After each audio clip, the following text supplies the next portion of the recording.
Welcome to Charan sir classes.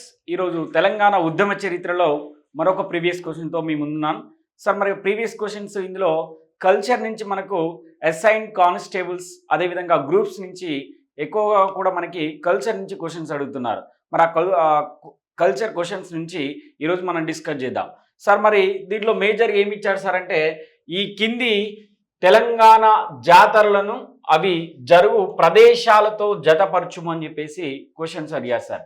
మరి ఇందులో ఇక్కడ ఇచ్చేసారు సార్ అంటే జాతర ఇచ్చాడు, ఇటు సైడ్ ఏంటి ఇస్తారంటే స్థలం ఇచ్చాడు, ఇక్కడ జాతర స్థలం ఇచ్చాడు సార్. ఆ ఆప్షన్స్ ఒక్కసారి చెక్ చేస్తూ ఉంటే ఫస్ట్ నాగోబా జాతర అనేది ఎక్కడ జరుగుతుందని అన్నాడు సార్. నాగోబా జాతర మనకి ఎక్కడ జరుగుతుంది సార్ అంటే ఇగో కేస్లాపూర్ అనే ప్రాంతం, ఆదిలాబాద్ జిల్లా మనకి కేస్లాపురంలో జరగడం అనేది జరుగుతుంది. నెక్స్ట్ తర్వాత ఏడుపాయల జాతర. ఏడుపాయల జాతర ఎక్కడ జరుగుతుంది సార్ మనకంటే ఇగో నాగాసానిపల్లిలో జరుగుతుంది. ఇక్కడ నాగాసానిపల్లిలో జరుగుతుంది సార్. ఆప్షన్ నెక్స్ట్ ఏముంది సార్ అంటే 2 ఉంది సార్. బి ఏంటి సార్ అంటే 4 ఉంది. రైట్ దొరికేసాయి 2 అంటే డైరెక్ట్ ఆన్సర్ మనం టిక్ చేయొచ్చు సార్. రిమైనింగ్ చూస్తే సమ్మక్క సారలమ్మ అనే జాతర చూస్తే ఎక్కడ సార్ అంటే మేడారం అనే ప్రాంతంలో జరుగుతుంది. ఎక్కడ సార్ ఇదంటే ములుగు డిస్టిక్లో ఉంది.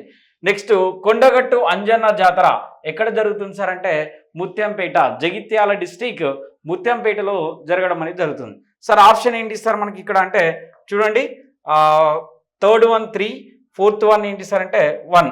ఆప్షన్ ఏంటి సార్ అంటే 2 సార్. ఒక్కసారి మనకు వీటి ఇంపార్టెన్స్ కూడా ఒక్కసారి డిస్కస్ చేస్తే నెక్స్ట్ వీటి మీద మళ్ళీ రిమైనింగ్ క్వశ్చన్స్ అడిగినా కూడా మనం ఆన్సర్ చేసే విధంగా చూస్తే నాగోబా జాతర అంటున్నాం సార్. నాగోబా జాతర ఎక్కడ జరుగుతుంది సార్ ఇదంటే మనకు ఆదిలాబాద్ డిస్టిక్లో జరుగుతుంది సార్. ఆదిలాబాద్ డిస్టిక్లో మరి ఆదిలాబాద్ డిస్టిక్లో మనకు ప్రతి సంవత్సరం కూడా ఈ ఫెస్టివల్ అనే ఈ జాతరను జరుపుకుంటారు. సో ప్రతి సంవత్సరం కూడా మరి ఎవరు నిర్వహిస్తారు సార్ మరి ఈ జాతరను అంటే మనకు గోండులో ఉన్న మెస్రం అనే ఒక వంశస్థులు జరుపుకుంటారు సార్. ఎవరు? మెస్రం అనే వంశస్థులు నిర్వహించుకునే ప్రపంచంలోనే మరి గిరిజనులు జరుపుకునే అతిపెద్ద జాతరలో ఒకటి ఏంటి సార్ అంటే నాగోబా జాతరగా చెప్తాం సార్. ఈ నాగోబా జాతరలోనే మనకు ప్రజా దర్బార్ అనే ఒక కార్యక్రమం కూడా నిర్వహిస్తారు. అంటే గిరిజనుల యొక్క సమస్యలను పరిష్కరించడానికి ఆనాడు నిజాం ప్రభుత్వం వేయబడిన హైమండార్ఫ్ కమిటీ అతను మనకు మొట్టమొదటిసారిగా గిరిజనుల యొక్క సమస్యలను తెలుసుకోవడానికి మరి నాగోబా జాతర ప్రతి సంవత్సరం జరుగుతుంది కాబట్టి ఆ జాతరలోనే మనకు ఏం చేస్తున్నారు సార్ అంటే ప్రజా దర్బార్, గిరిజనుల యొక్క సమస్యలు అనేది తెలుసుకోవడం కోసం నాగోబా జాతరలో ప్రజా దర్బార్ అనేది నిర్వహిస్తున్నారు. అది కూడా మనకు ప్రీవియస్గా అడిగిన క్వశ్చన్గా చెప్తాం సార్. దాదాపుగా మనకు మన దేశంలో ఉన్న దాదాపు 9 రాష్ట్రాల వరకు కూడా మనకు ఈ నాగోబా జాతరతో గిరిజనులు ఉన్న 9 రాష్ట్రాల్లో ఉన్న వారందరూ కూడా నాగోబా జాతరకు హాజరవడం అనేది జరుగుతుంది. మరి నెక్స్ట్ తర్వాత ఏడుపాయల జాతర అంటున్నాం సార్. ఇక్కడ మళ్ళీ ఇంకోటి నాగోబా జాతర ఏ మాసంలో జరుగుతుంది సార్ ఇదంటే పుష్య అమావాస్య మాసంలో జరిగే జాతర ఏంటి సార్ అంటే నాగోబా జాతర చూస్తాం సార్. ఏడుపాయల జాతర ఇక్కడ అంటున్నాం సార్ అంటే ఇక్కడ నాగాసానిపల్లి. ఎక్కడ సార్ నాగాసానిపల్లి అంటే మెదక్ జిల్లాలో మనకి నాగాసానిపల్లి అనేది ఉంటుంది సార్. ఏడుపాయల జాతర మనకు ప్రతి సంవత్సరం శివరాత్రికి మరి ఘనంగా నిర్వహించుకునే ఒక జాతర ఏంటి సార్ అంటే ఏడుపాయల జాతర సార్. ఏడుపాయల జాతరలో మనకి ప్రధానంగా మరి అక్కడ పూజించే అమ్మవారిని పూజిస్తారు. దుర్గా వన అమ్మవారిని ఏడుపాయల జాతరలో పూజిస్తారు సార్. ఏడుపాయలని ఎలా వచ్చింది సార్ ఇక్కడ ఈ జాతరకు పేరు అంటే మనకి అక్కడ మరి ఒక రివర్ ఫ్లో అవుతుంటే ఆ మంజీరా రివర్ ఫ్లో అయిన తర్వాత మనకి ఈ వనదుర్గమ్మ టెంపుల్కి కింద సైడ్ నుంచి మనకు 7 పాయలుగా డివైడ్ అవుతుంది.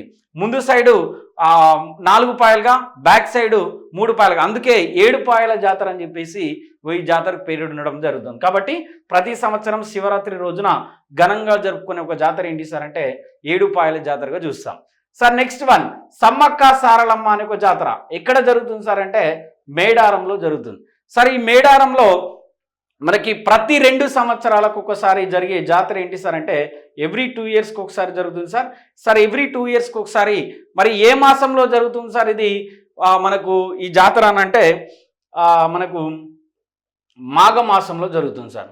ఎప్పుడు? మాఘమాసంలో జరిగే జాతర ఏంటి సార్ మనకనంటే సమ్మక్క సారలమ్మ జాతర. ప్రతి 2 సంవత్సరాలకు ఒకసారి 4 రోజులు జరుపుకునే ఒక జాతర ఏంటి సార్ అంటే సమ్మక్క సారలమ్మ అనే జాతర. ఇది ఏ జిల్లాలో మనకి ఈ జాతర నిర్వహించబడుతుంది సార్ అంటే మనకు ములుగు జిల్లా. సార్ ములుగు జిల్లా ఇప్పుడు ప్రత్యేకత ఏంటి సార్ అంటే మరి దేశంలోనే మనకు మొట్టమొదటిసారిగా గిరిజన యూనివర్సిటీ తెలంగాణలో ఎక్కడ ఏర్పాటు చేయబోతున్నారు సార్ అంటే ఇగో ములుగు జిల్లాలో. మరి ఆ ములుగు జిల్లాలో కూడా ఏ పేరుతో ఏర్పాటు చేస్తున్నారు సార్ అంటే సమ్మక్క సారలమ్మ గిరిజన విశ్వవిద్యాలయం అనేది కూడా ఏర్పాటు చేయడం అనేది జరుగుతుంది. సార్ ఈ సమ్మక్క సారలమ్మ అనే జాతర అనేది మనకు మరి ఉమ్మడి ఆంధ్రప్రదేశ్ రాష్ట్రంలో ఉన్నప్పుడు నారా చంద్రబాబు నాయుడు గారు ఏ ఇయర్లో గుర్తించారు సార్ ఈ జాతరను అంటే 1996లో. మరి మనకు దేశంలో జరిగే కుంభమేళ తర్వాత తెలంగాణలో జరిగే అతిపెద్ద కుంభమేళ జాతరగా చెప్పబడేది ఏంటి సార్ అంటే సమ్మక్క సారలమ్మ అనే ఒక జాతరగా చెప్పడం అనేది చూస్తాం. సార్ కొండగట్టు అంజన్న జాతర అనేది మనకు జగిత్యాల జిల్లా ముత్తంపేటలో జరుగుతుంది. ఇది కూడా మరి కొంచెం ఇక్కడ జగిత్యాల జిల్లాలో ఉన్న కొండగట్టు అంజన్న యొక్క మరి అక్కడ ఉండే విగ్రహం ఏంటి సార్ అంటే ప్రత్యేకత ఒక సైడ్ లక్ష్మీ నరసింహస్వామి గారి యొక్క ఫేస్, రెండో సైడ్ ఏంటి సార్ అంటే అంజన్న అంటే ద్విముఖం కలిగిన ఒక విగ్రహం ఎక్కడ ఉంది సార్ మనకంటే కొండగట్టు అంజన్న జాతరలో మరి ఆ టెంపుల్లో ఉంటుంది. అది ఎక్కడ ఉంది సార్ అంటే జగిత్యాల జిల్లా ముత్యంపేటలో ఉండడం అనేది జరుగుతుంది. ఇలా మనకి ప్రీవియస్ క్వశ్చన్స్ ఇస్తే ఒక్కో క్వశ్చన్తో ఒక 4 ఆన్సర్స్ నేర్చుకునే విధంగా నేర్చుకుంటే ఎలాంటి క్వశ్చన్స్కైనా మనం ఆన్సర్ చేయగలుగుతాం మనం. Thank you. So next question చూద్దాం సార్. నెక్స్ట్ క్వశ్చన్ మనకి హనుమకొండలోని 1000 స్తంభాల గుడిలో గల మూల విరాట్ ఎవరు అని అంటారు. అంటే ఏంటి సార్ అంటే ఈ 1000 స్తంభాల గుడిలో ఉండే మరి దేవుడు ఎవరు అని చెప్పేసి మనకు ఇండైరెక్ట్ క్వశ్చన్. ఇక్కడ మూల విరాట్ అని అంటున్నారు. మూల విరాట్ అంటే అక్కడ ఉన్న విగ్రహం ఏమిటి అని చెప్పేసి మన క్వశ్చన్. సార్ మరి ఇక్కడ 4 ఆప్షన్స్ మన అందరినీ కూడా కన్ఫ్యూజ్ అయ్యే విధంగానే ఉన్నాయి సార్. నామేశ్వరుడు అంటున్నారు సార్.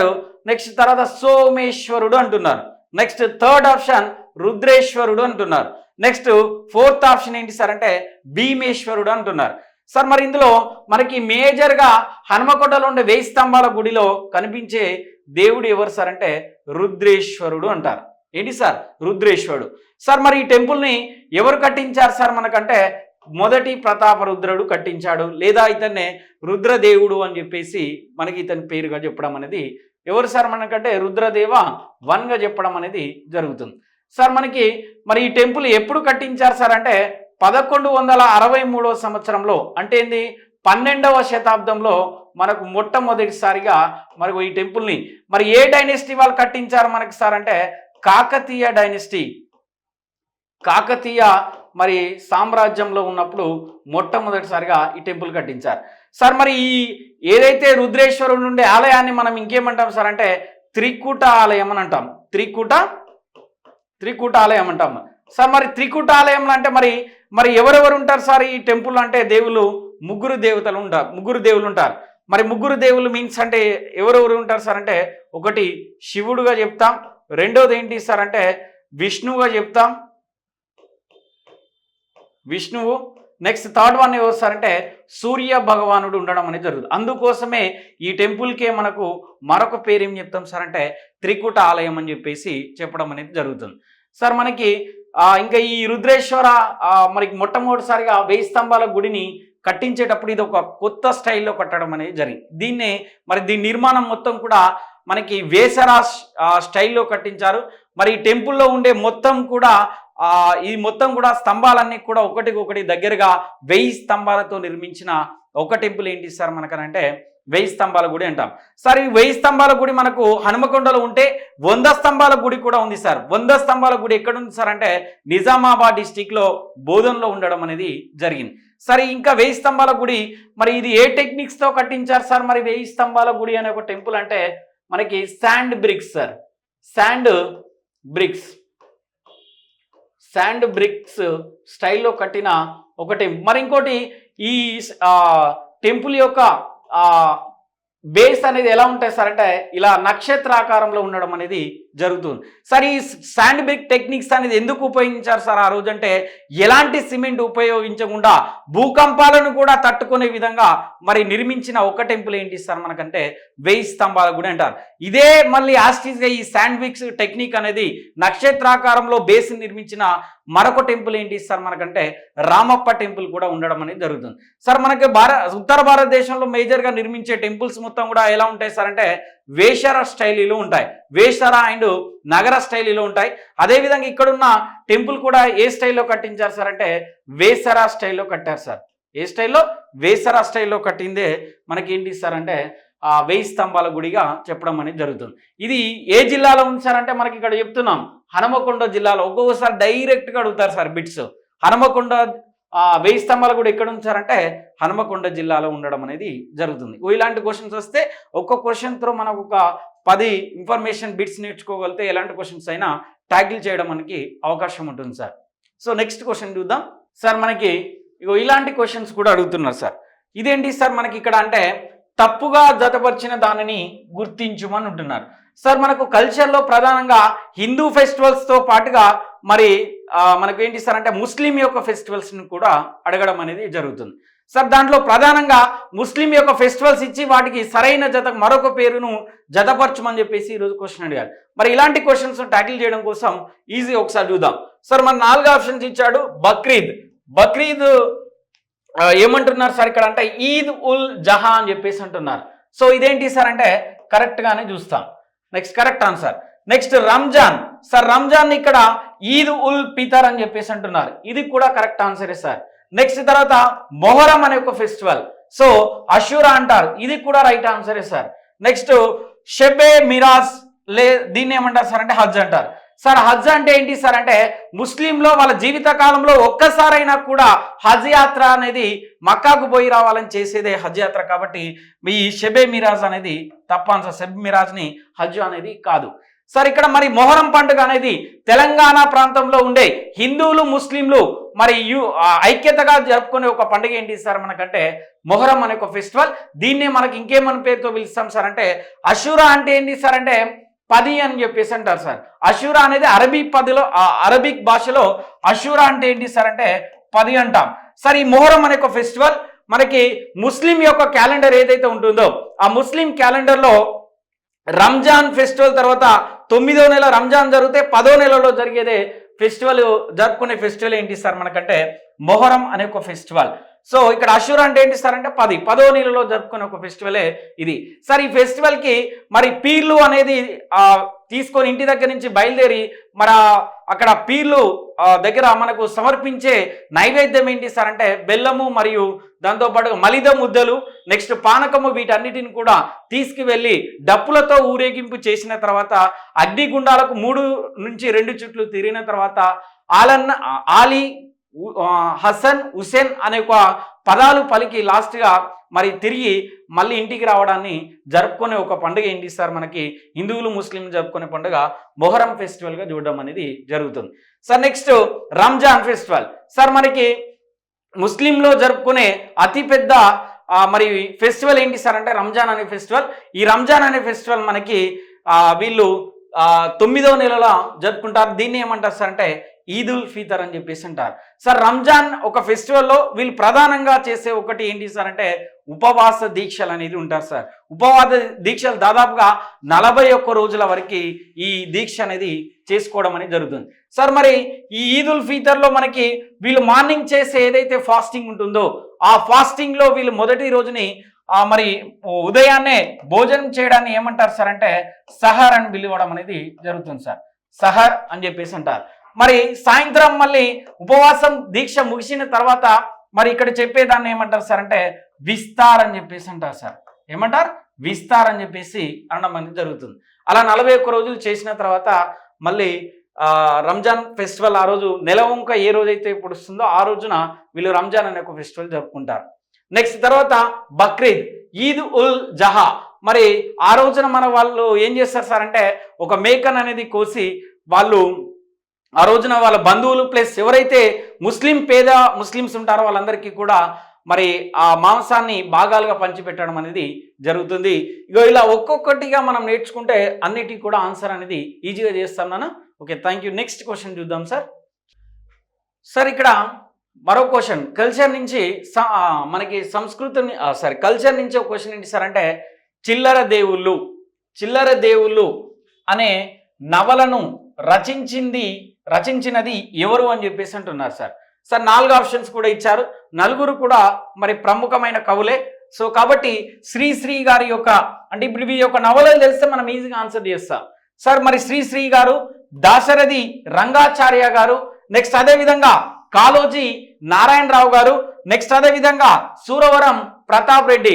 వీళ్ళ నలుగురు మరి ప్రముఖమైన కవి రచయితలు కాబట్టి మరి వీళ్ళు రాసిన పుస్తకాలు ఒక్కొక్కటి తెలుసుకుంటే ఈజీగా ఆన్సర్ సార్. మరి చిల్లర దేవుళ్ళు అనే నవల ఎవరిది సార్ ఇక్కడ అనేది దానికంటే ఫస్ట్ మా శ్రీశ్రీ గారి యొక్క మరి నవల ఏంటి సార్ మనకు ఇంపార్టెంట్ ఇది సార్ అంటే మహాప్రస్థానం సార్, మహాప్రస్థానం. సో ఈ మహాప్రస్థానంలో మనకి చాలా వరకు ప్రముఖమైన విశేషాల గురించి రాసిన వ్యక్తి ఎవరు సార్ అంటే శ్రీనివాస శ్రీ నరసింహం గారు. మనం ఇతన్ని శ్రీశ్రీ అని చెప్పేసి అంటారు సార్. నెక్స్ట్ కాళోజీ నారాయణరావు అంటున్నాం సార్. కాళోజీ నారాయణరావు గారి యొక్క ఆటోబయోగ్రఫీ ఏంటి సార్ అంటే నా గొడవ అని చెప్పేసి అంటాం సార్. ఇది కూడా మనకు చాలా సార్లు ఎగ్జామ్లో క్వశ్చన్స్ అడిగారు. సో ఏంటి సార్ అంటే నా గొడవ. నెక్స్ట్ తర్వాత కాళోజీ నారాయణరావు గారు మనకు ఇతని యొక్క బర్త్డే సందర్భంగా సెప్టెంబర్ 9th రోజునే మనం తెలంగాణ మాండలిక దినోత్సవంగా జరుపుకుంటాం. మరి ఇతని పేరు మీదుగానే సెప్టెంబర్ 9th తెలంగాణ గవర్నమెంట్ వచ్చిన తర్వాత మనకి కాళోజీ నారాయణ అవార్డ్స్ కూడా ఇవ్వడం అనేది జరుగుతుంది. మొట్టమొదటిసారిగా కాళోజీ నారాయణ అవార్డు ఎవరికి ఇచ్చారు సార్ అంటే అమ్మంగి వేణుగోపాల్ గారికి ఇవ్వడం అనేది జరిగింది. దాంతోపాటుగా కాళోజీ నారాయణ గారికి మరి అవార్డుకు ఎన్ని లక్షల రూపాయలు బహుమతిగా ఇస్తారు సార్ ఇక్కడ అంటే 1,116 రూపాయలు అనేది ఇచ్చేది ఏంటి సార్ అంటే కాళోజీ నారాయణ అవార్డుకి ఇస్తారు సార్. ఇంకా కాళోజీ నారాయణ గురించి చూస్తే కాళోజీ నారాయణరావు పేరు మీద ఉన్న మరి యూనివర్సిటీ ఏ యూనివర్సిటీకి ఉంది సార్ అంటే మనకు వరంగల్లో ఉన్న హెల్త్ మనకి కాకతీయ మెడికల్ కాలేజ్కి ఉన్న పేరు ఏంటి సార్ అంటే కాళోజీ నారాయణరావు మనకి మెడికల్ కాలేజ్గా పేరు ఉండడం అనేది జరిగింది. Next Suravaram Pratap Reddy sir. సూరవరం ప్రతాప్ రెడ్డి గారి యొక్క ఫేమస్ బుక్ ఏంటి సార్ మనకి ఇక్కడ అంటే ఆంధ్రుల సాంఘిక చరిత్ర. సో ఆంధ్రుల సాంఘిక చరిత్ర ఇతను రాసిన ఈ పుస్తకానికి కేంద్ర సాహిత్య అకాడమీ అవార్డు కూడా రావడం జరిగింది సార్. ఏంటిది కేంద్ర సాహిత్య అకాడమీ అవార్డు కూడా రావడం అనేది జరిగింది. ఇది మనకు మరి ఇంకా మిగిలిన ఒకే ఒక ఆప్షన్ ఏంటి సార్ అంటే చిల్లర దేవుళ్ళు అనేది ఎవరి సార్ అంటే దాశరథి రంగాచార్యులుగా చెప్తాం. తెలంగాణలో అత్యంతగా పేరు పొందిన మరి కవులలో ఒక వ్యక్తి సార్ అంటే దాశరథి రంగాచార్యులు సార్. ఇతని యొక్క బర్త్ ప్లేస్ ఎక్కడ సార్ మనకనంటే మనకి మహబూబాబాద్ డిస్టిక్. అంటే ఏంటి సార్ పాత వరంగల్ డిస్టిక్లో ఉన్న మహబూబాబాద్ డిస్టిక్ ఎక్కడ సార్ వీళ్ళ యొక్క విలేజ్ అంటే చిన్నగూడూరు అని. మండలం కూడా చేస్తారంటే చిన్నగూడూరు మండలం అని చెప్పేసి చూస్తాం సార్. మరి ఈ దాశరథి గారు రాసిన ఒకటేంటి సార్ మనకి ఇప్పుడు చిల్లర దేవుళ్ళు సార్. ఈ చిల్లర దేవుళ్ళు మరి నవలతో పాటుగా మనకు మూవీ కూడా ఉంది సార్. ఈ చిల్లర దేవుళ్ళు అనే మూవీని డైరెక్షన్ చేసిన వ్యక్తి ఎవరు సార్ ఇక్కడ అంటే దర్శకత్వం వహించింది టి మాధవరావుగా చూడడం అనేది జరుగుతుంది. అలా ఒక్క క్వశ్చన్లోనే మనము 4 ఆన్సర్ నేర్చుకుంటే నెక్స్ట్ టైం మళ్ళీ ఈ క్వశ్చన్స్ ఒకవేళ రిపీట్ అయితే డెఫినెట్గా ఆన్సర్ చేస్తాం. ఇంకోటి ఎగ్జామినర్ కూడా ఎలా ఆలోచిస్తారు సార్ అంటే మరి వాళ్ళ దగ్గర ఉన్న 4 ఆప్షన్లలోనే మళ్ళీ నెక్స్ట్ ఎగ్జామ్కి ఈ ఆప్షన్స్ నుంచి మళ్ళీ క్వశ్చన్ ఫ్రేమ్ చేయడానికి అవకాశం ఉంటుంది. కాబట్టి ప్రతి దానికి కూడా మనం ఎక్స్ప్లెనేషన్ నేర్చుకుంటే ఈజీగా ఆన్సర్ చేయడానికి జరుగుతుంది. ఇలాంటి క్వశ్చన్స్కి ఆన్సర్స్ మన చరణ్ సార్ క్లాసెస్లో మరి తెలంగాణ ఉద్యమ చరిత్రలో ఉన్న మరి ఉద్యమ చరిత్రకు సంబంధించిన క్వశ్చన్స్ కానీ నెక్స్ట్ అదేవిధంగా కల్చర్కి సంబంధించిన క్వశ్చన్స్ అన్ని కూడా ఎక్స్ప్లెనేషన్ అనేది ఇస్తున్నాం నాన్న. సో చరణ్ సార్ క్లాసెస్ని సబ్స్క్రైబ్ చేసి లైక్ చేయాలని చెప్పేసి కోరుతున్నాను. Thank you.